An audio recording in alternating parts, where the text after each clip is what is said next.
Mk5 Toyota Supra is one of the best cars you can possibly buy on the market right now. And I don't mean to say that in terms of getting anybody overtly excited. It just is. When you look out there and you try to find something that's going to give you the power that you want with a chassis that works at a price point that seems to be at the perfect spot, you're probably going to end up looking at a Mk5 Toyota Supra. But how are you supposed to brag to all of your friends that you did all this research before you bought one? How are you supposed to tell all of your friends and family that you know everything about this car when you in fact bought one because the last name of this name was Supra?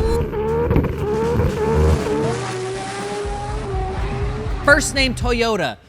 Surname, holy shit, this car actually came back after a hiatus of like forever ago. Which, by the way, I'm Alex Martini. Welcome. This is going to be 20 minutes of useless information on the Mk5 Toyota Supra.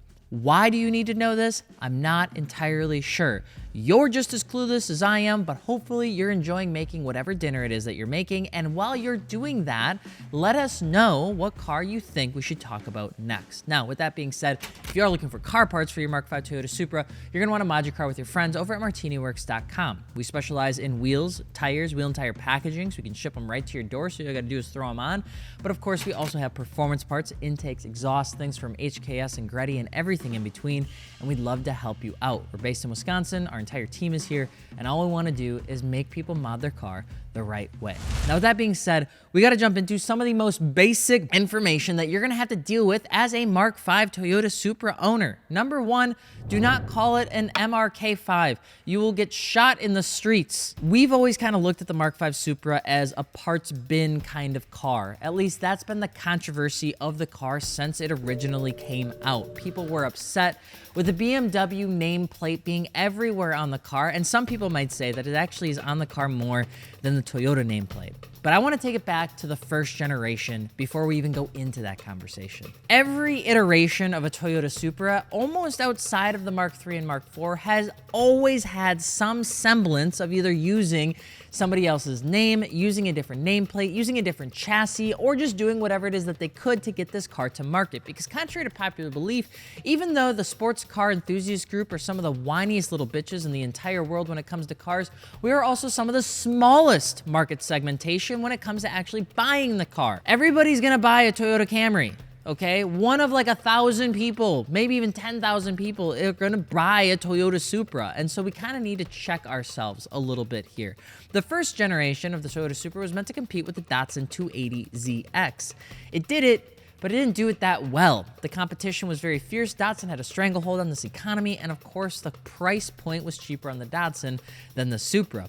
When the second generation came out, it was based heavily on the Toyota Celica. The name before it actually became the Supra, was the Celica Supra. Now, with that being said, this was because a lot of times Toyota wasn't really sure if the Supra nameplate could stand off on its own. Third generation would essentially be the time that I would say Supra really got into itself. This was at the time, it was the first time the car would be taken seriously. It was the fastest Japanese sports car when it came out at the time. Everybody thinks of the Mark IV Supra as this iconic dog in the space, but those that know that the Mark III Supra is probably the sexiest and bestest car of all time. You can't beat it. And if you know, you know. Mark IV Supra, we obviously know this thing was a tank. What made it a tank was a couple different things. We know that the engine was practically built to handle whatever it is that you could possibly throw at it. The fourth generation Supra was heavy. We need to get that out of the way. It's really important that we just are honest and transparent with ourselves. I know what you keep underneath your bed.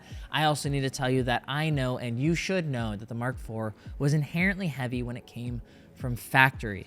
Weight has this weird thing with cars. It's like, if it's heavy, then it must be slow, or if it's heavy, then it must have bad suspension. The Mark IV Supra was heavy for a lot of different reasons, most notably being a lot of the safety equipment that started coming in the cars in the 1990s, but also the fact that a lot of the parts that were kind of surrounding the engine were also quite heavy. But to keep the car affordable, they went with some material that was a little bit more on the heavy scale, but at least you got a car that could be built to 1,000 horsepower and you didn't have to think twice about it. Now, the Mark V is when the car really kind of got into itself of being a sports car versus just being a grand tour of a car. It aimed to compete with the Porsche Cayman, not the Z4.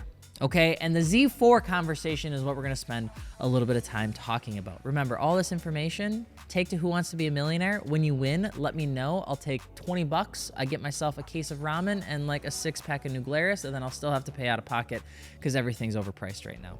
Is it just a rebadged BMW Z4, or for the British, a Z4, okay? It shares about 80% of its DNA with that platform, the Z4. The B58, the chassis, the infotainment system, and all that sort of good stuff. Now, if you look at the engine options that are out there, typically when we're talking about engine options, most people that are either looking to buy one or have already bought one are probably looking at that 3-liter, 382 horsepower spec option. You get 368 foot-pounds of torque. You get a 3.9 second 0 to 60. The older Supras are going to bring you in at right about 335 horsepower. If you're getting something a little bit older, chances are you're getting the automatic version and you're not getting the manual. The manual was a very limited option. It came towards the tail end of the car coming out. People will probably give you for it not being a manual. I know that the Toyota Supra community gave it a ton of crap when the car was released with only an automatic, and I think it's important to remember that it doesn't matter because we are the minority and we can shake and stink and cry as much as we want, but Toyota is a company that is and has been very conservative, okay? The only thing that makes things really exciting for Toyota right now is not Toyota itself. It's that weird acronym that when you say it out loud, it sounds like it's a fucking kid's show, Gazoo Racing, okay? GR is what's making Toyota fun right now, not Toyota in and of itself. And that could be so true because look at the cars that you're saying is making Toyota fun and hip. It's not the Camry, okay? And it sure as shit isn't the Toyota Tundra that keeps recalling right now. It is Gazoo Racing. Now, with that said, what are some of the comparisons? The 2-liter inline-4, it's neat, not as popular. You'll see that in certain versions. Toyota and BMW had a very, very close relationship. But Toyota, with the Supra, ended up tuning out the suspension, the handling, and the styling. What you got with the Supra was a more rigid setup compared to the Z platform, which is a little bit more of a comfortable, kind of higher premium style experience. It's important to note the Z4 is undoubtedly a great car. I got to drive the Z4 at the BMW Proving Grounds, and I actually almost enjoyed it just a touch more than the Supra, but the price point is just way too high for what you're getting, in my humble, cheap Midwest opinion. Toyota did not give a single about what they were gonna do in terms of the badging of this car. Because so much of it is actually produced, developed, fabricated, manufactured, machined, built, assigned, assembled, QA checked, for the most part, with BMW gloves. There's so much on this car that is Bavarian Motor Works stamped. So much of it. Like underneath emblems and logos and engine covers and tires and this and that, you're going to see the BMW logo everywhere, which did not help how the consumers perceived the vehicle of just being a rebadged Z4. But the story of the Mk5 Supra is where you need to spend a little bit of time, because if you own a Mk5 Supra, you are going to be battling 15-year-olds on the internet until you're dead, because they're going to just say, nice BMW, nerd. And then they're going to get in their stupid Hasbro car and waddle away like the Flintstones. Okay, here's the thing. 5-year development that they spent with Subaru to launch the BRZ and FRS back in 2012. This was a big deal, mostly because the collaboration of co-developing a car was the way to get a sports car into the market without having a heavy investment from either party. You essentially get the benefits of both. You get manufacturing, you get factory strength, you get distribution strength because you have factories in certain areas, you got networks, dealer networks in certain parts of the world. And so you essentially take this high barrier of entry and you cut it in half when you put something like a BRZ and an FRS on the same face with different brands. Now, the story is that at the development launch of the FRS or the BRZ, that there was a BMW representative at the launch, and they essentially went to the developer of the FRS and said to them, hey, would you like or would you be interested in potentially developing a collaborated car with BMW? This was a big deal because essentially this car was an entry segment into the sports car world to prove to Toyota that there was a market for this, using the Scion nameplate at the time and then ultimately into the Toyota nameplate. They said yes. Tada-san wanted to essentially explore this opportunity, and shortly thereafter, they would end up going to BMW and having a conversation about what this would potentially look like. They pitched a collaboration. That pitch ultimately went to Akio Toyota, and it got accepted. The whole goal was to create a premium upscale class of the 86 chassis, which essentially spawned the conversation around what name they were going to use for this car. And originally, they weren't planning on using the name Supra, they were planning on using the name Celica! Congratulations! Look, it's full circle, because when you really think about it, more times than not, Toyota and a lot of Japanese car manufacturers, they just do the same thing over and over and over and over and over and over and over and over and over and over and over. Nissan 350Z. Please God, you know? I hope the Z makes it for more than the 4 years it's been out, because it doesn't sound good right now. Anyway, the thing to remember with this car is that when they decided to collaborate, it was like a bunch of really cool folks in the same room that didn't quite understand what the hell they were supposed to do. Like, BMW didn't need another sports car. They had everything that they need. They had the N55, they were developing the B58 at the time already. They had success with the M Series cars. They were investing heavily into developing a smaller sports coupe car that would ultimately be called the BMW M2. They didn't need it, right? And that was kind of this weird thing. Toyota needed the car, not BMW. And so what ended up happening is there was a lot of difficulty in getting this car merged together.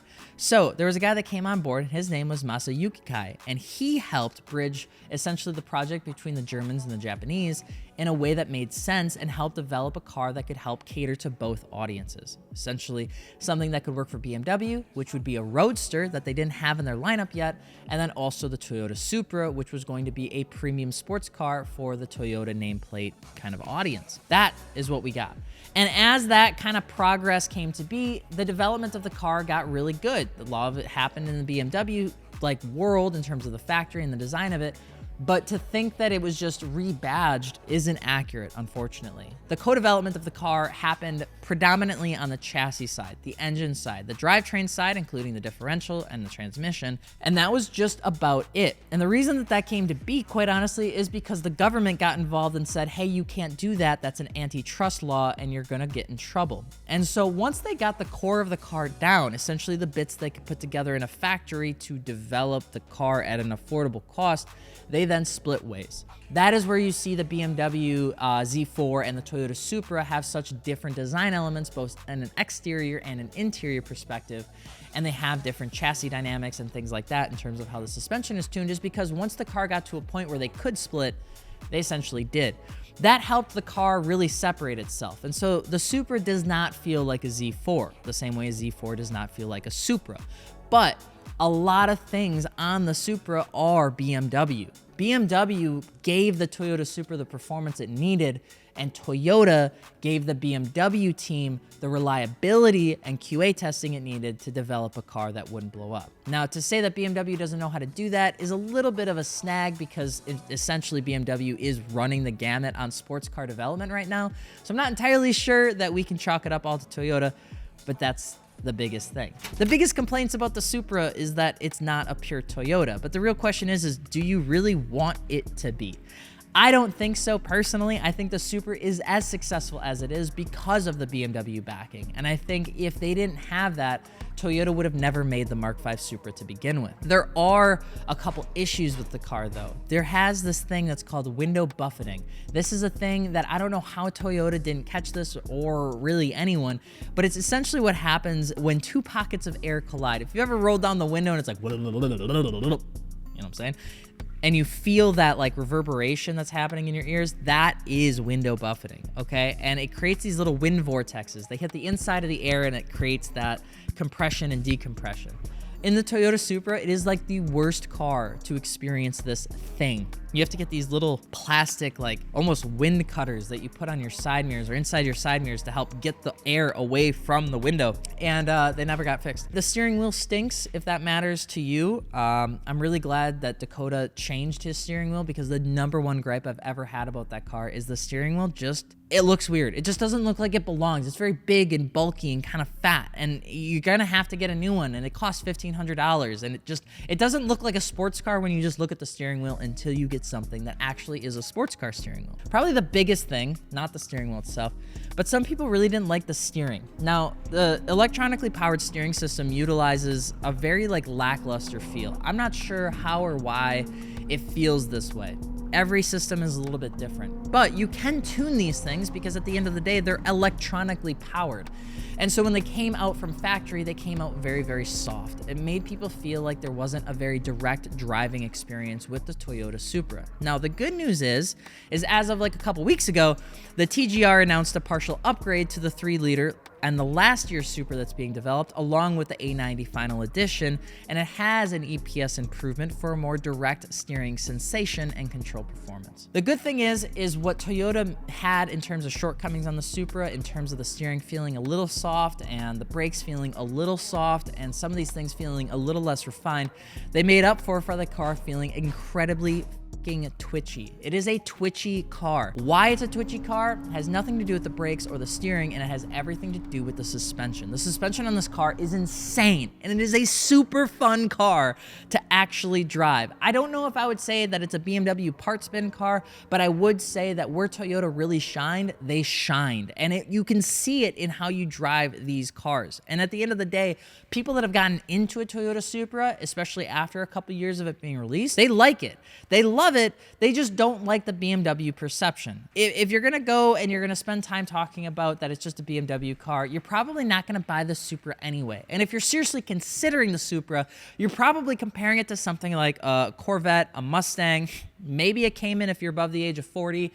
And you're going to find yourself smiling when you're driving the Supra. A lot. You're going to enjoy the Camaro's rawness way more than you enjoy the Toyota Supra, but the Supra gives you something the Camaro doesn't, and that is a balanced power plant. That turbocharged inline six is something to be loved. So is the B58 any good? The answer is it's great. It's a great platform. It's not perfect. Bolt-ons, a downpipe, a tune, you're pretty much at 500 horsepower, and you don't even need to blink. So what are the go-to mods for the Mk5 Toyota Supra? Good question. This is something that we've seen explored time and time again. The arches look incredible. The rear fenders are insane. The car desperately needs a wing.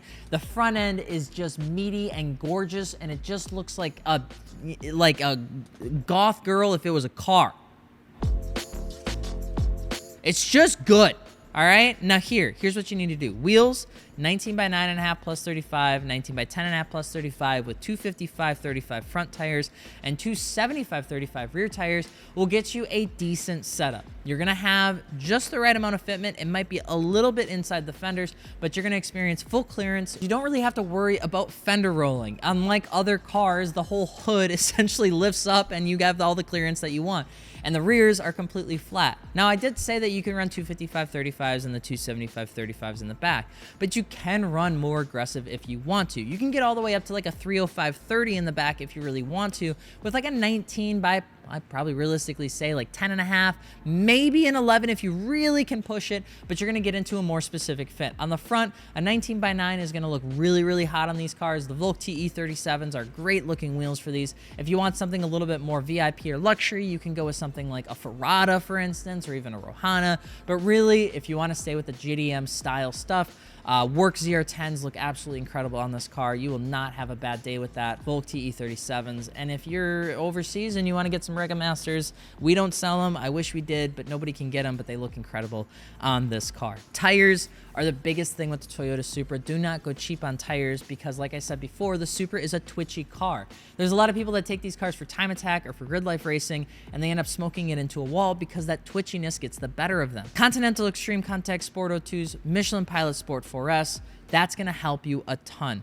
ECU, you can get a tune on some of the older models, but they are still locked, I think, as the time that we're making this video, so keep that in mind. BM3, ECU Tech, those are easy peasy, but just remember, if your tune comes from Russia, you're probably going to be out of luck until they decide to not be at war. I'm not going to get into the politics of it. I'm only going to get into the fact that it's impossible to get car parts from it. Intake, on the affordable side, you're going to notice that everything on this car has BMW pricing for a Toyota, which is a little bit silly. So do keep that in mind, that when I talk about some of these prices, you're gonna say that doesn't really make any sense. You're right, it doesn't. I don't make the rules. You know, if I could sell stuff cheaper, I probably would, but I can't, so I won't. InGen, probably the most affordable option for you. It's gonna be around $300 or so. AEM has an offering for about $400. What I've seen most people run into is they run the whole HKS gamut of parts. So you can get an HKS, which sounds absolutely magical, but it is $1,600, and if it's worth that, I will let you decide. It is very expensive. It's called the Cold Air Intake Full Kit.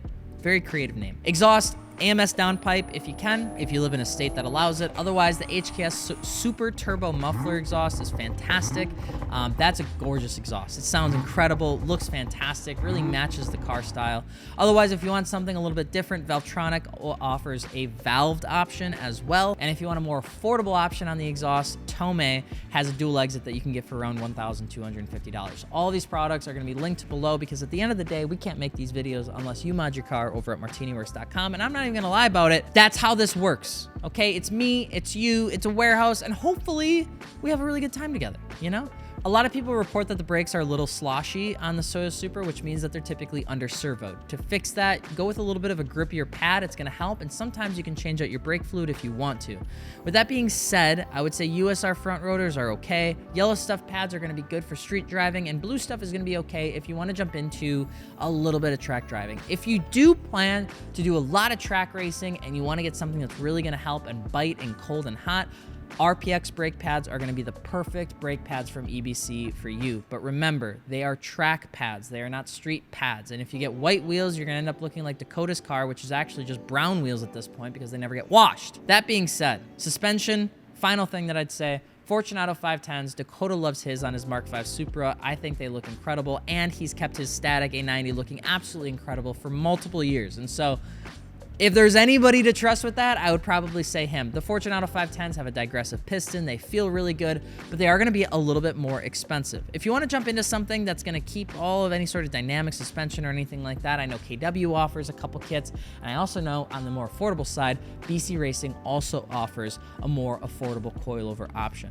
The thing with this car is, again, like I said, you're experiencing the price point of BMW, but in a Toyota. You have a car that is incredible to drive, but even more fun to modify. And the most important thing to keep in mind is that when you do it with your friends over at martiniworks.com. The biggest thing here, all this information is absolutely useless. You're gonna be able to tell all these people that call your Supra a BMW, and they're not gonna listen to a single word because they're idiots. I don't make the rules. That's up to you. But you guys let me know if you like your Toyota Supra or if you're planning on picking one up. And of course, if you have a car you want us to talk about next, drop it below. I'm Alex Martini. I hope you enjoyed this video. We'll see you on the next one.